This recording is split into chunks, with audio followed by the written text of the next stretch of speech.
আমার প্রেমের ঠাকুর শ্রী চৈতন্য মহাপ্রভু নবদ্বীপের রাজপথে একটি বেতের লাঠি হাতে করে নিয়ে দাঁড়িয়েছেন। একটি বেতের লাঠি হাতে করে নিয়ে মহাপ্রভু আমার নবদ্বীপের রাজপথে দাঁড়িয়েছেন আর বলছে, শোনো, এই পথে তোমরা যারা যারা যাতায়াত করবে তাদের প্রত্যেককে আমাকে কর দিতে হবে। কর মানে দান। বলছে, কেন দান দিতে হবে গৌর হরি? কেন জানো?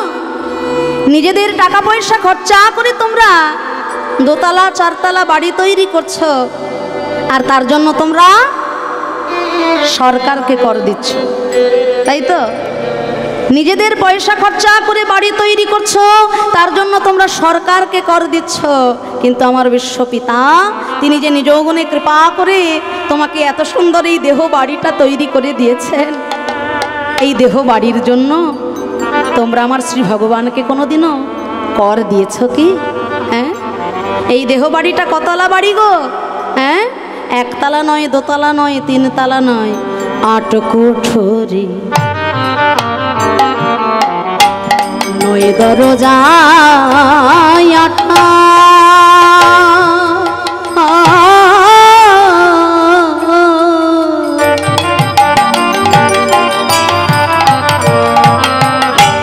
মধ্যে মধ্যে ঝরকা কাটা।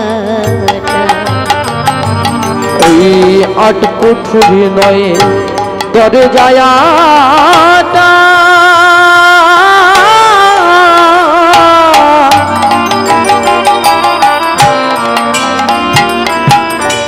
মধ্যে মধ্যে ঝরকা কাটা। আবার তার পরে সদর কোঠা, ওই তার পরে সদর কোঠা, তার পরে সদর কোঠা, ওই তার পরে সদর কোঠা। আছে আয়না মহল, তাই কেমনে আসে যা ভাই রে খাঁচার ভিতর অচিন পাখি কেমনে আসে যায়। ভাইরে খাঁচার ভিতর অচিন পাখি কেমনে আসে যায়। দেহ খাঁচার ভিতর অচিন পাখি কেমনে আসে যায়। ভাইরে খাঁচার ভিতর অচিন পাখি কেমনে আসে যায়। 8 কুঠরি 9 দরজাটা, এই যে দেহ বাড়ি, এই দেহ বাড়িটা কতলা বাড়ি গো মায়েরা? 8 তলা। ভক্তের সাধনা শুরু হয় নিম্নগামী থেকে ঊর্ধ্বগামী। কুলকুণ্ডলিনী শক্তিকে জাগরিত করে চতুর্দল মূলাধার হতে ৬০ চক্র ভেদ করে ভক্ত যখন দ্বিদল পদ্মে আসে, সহস্র দল পদ্মে ভগবান বাজান মোহন মুরলী, ভক্তের সঙ্গে ভগবানের হয়ে যায় মহামিলন। 8খানা স্তরে সাজানো এই দেহ বাড়িটা, সহস্র দল, দ্বিদল, কণ্ঠ, হৃদয়, নাভি অগ্র, নাভি নিম্ন, মেড্রমূল, মেড্র অগ্র, এই 8খানা স্তরে সাজানো দেহবাড়ি। এগুলো দেহতত্ত্বের বিষয়। 8 কুঠরি 9 দরজা, 8 তলা বাড়ি, তার 9টি দরজা। এই 9টি দরজা দিয়ে আমাদের মন সংসারে বিচ্ছিন্ন হয়ে যাচ্ছে। সেই মনকে আমরা একমুখী করতে পারছি না। 9টি দরজা দিয়ে বিচ্ছিন্ন হচ্ছে আমাদের মন সংসারে। নবদ্বার, 2টি চক্ষু, 2টি কর্ণ, 2টি নাসিকা ছিদ্র, 1টি মুখ, আয়ু, উপস্থ। এই 8 কুঠরি আর 9 দরজা, তা দিয়ে আমার এই দেহ তৈরি। কিন্তু দুঃখের বিষয় ভাই, আমরা শুধু সারা জীবন ধরে খাঁচাটারই যত্ন করলাম, কিন্তু খাঁচার ভিতরে যে অচিন পাখিটা আছে, সেই পাখির ভালো মন্দের খবর আমরা কোনোদিন নিতে পারিনি ভাই। তাই তো মন তুই রইলি এই খাঁচারে আসে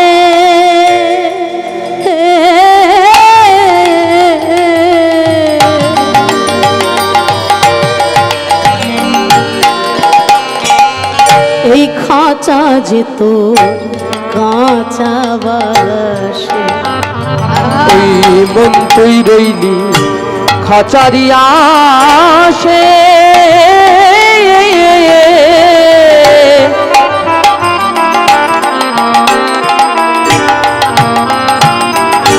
খাঁচা যেত কাঁচা বাসে।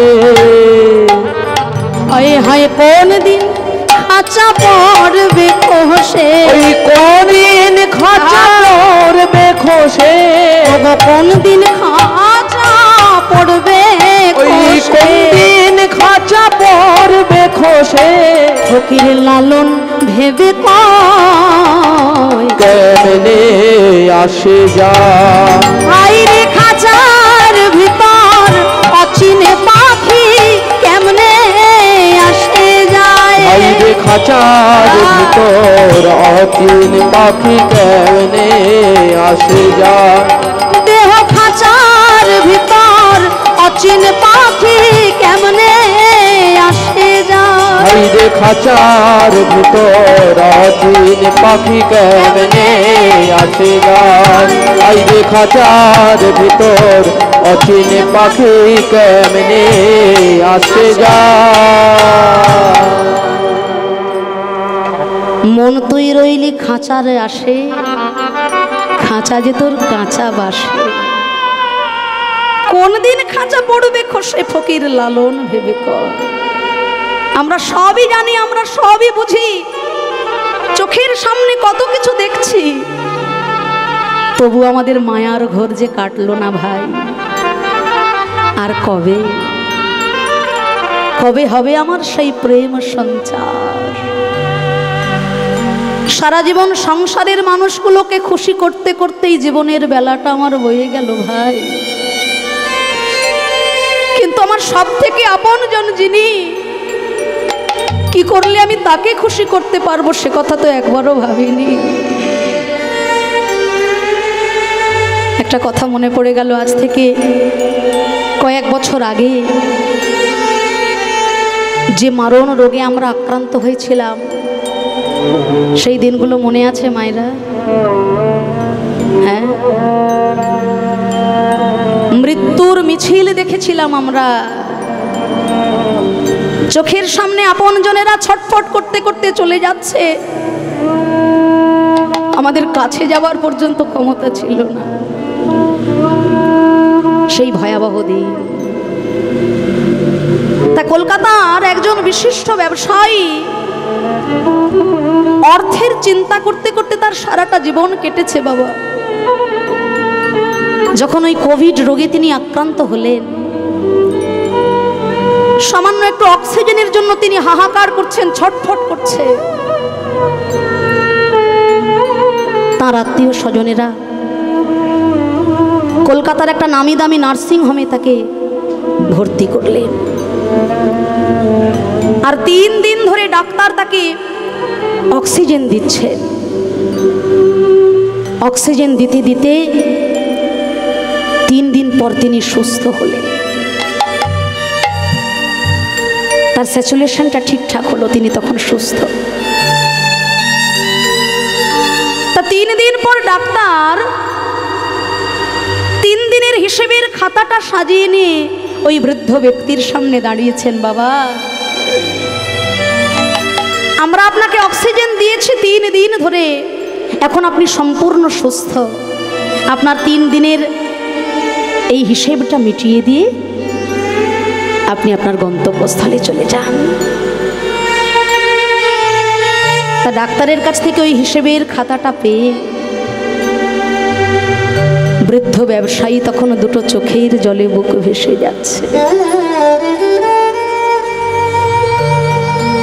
ডাক্তার বলছে, আপনি কাঁদছেন কেন বাবা? এই অর্থ কি আপনার কাছে একটু বেশি মনে হচ্ছে? ব্যবসায়ী বলছে, বাবা,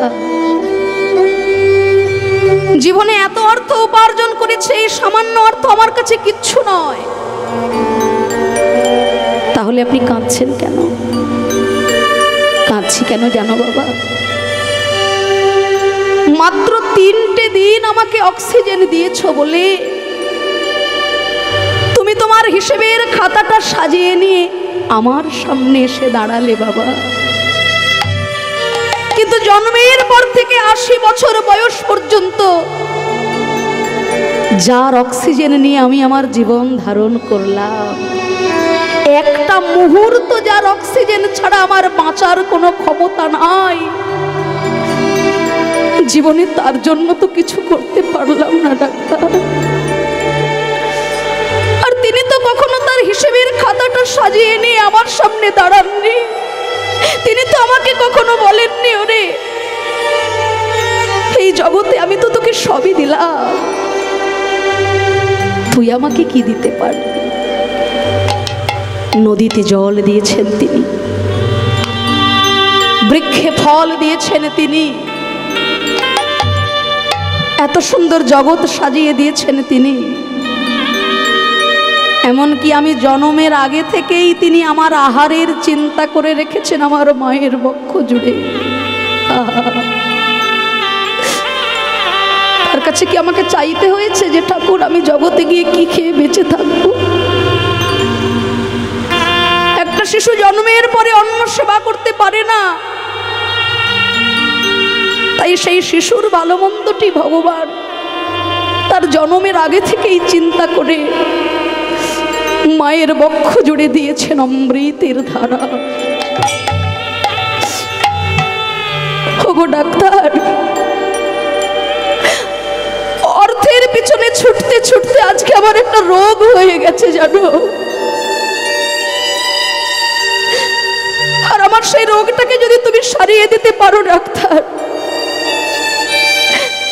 জীবনে আমি যত অর্থ উপার্জন করেছি সব আমি তোমার নামে লিখে দেব। আজকে আমার ইচ্ছা হচ্ছে এই দুটো পায়ে হেঁটে মধুময় বৃন্দাবনে গিয়ে 84 ক্রোশ পরিক্রমা করব।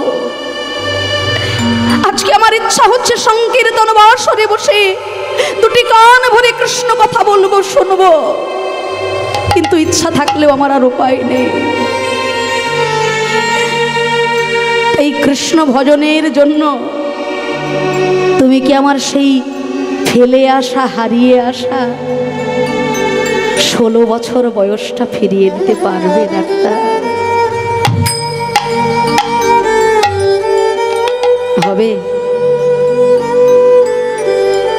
যার একবার 80 বছর বয়স হয়ে গেছে তার জীবনে কোনোদিন আর সেই 16 বছরটা ফিরবে না। 16 বছর দূরের কথা, গতকাল যে দিনটা জীবন থেকে হারিয়ে ফেলেছিলাম আজকে মাথা ঠুকে মরে গেলেও পাবো না। আর আজকে যে দিনটা জীবন থেকে হারিয়ে ফেললাম আগামীকাল মাথা ঠুকে মরে গেলেও আমরা পাবো না। তাই হরি বলবো বলে তো জীবনের দিনগুলো বয়ে গেল ভাই। নিঃশ্বাসের তো কোনো বিশ্বাস নাই।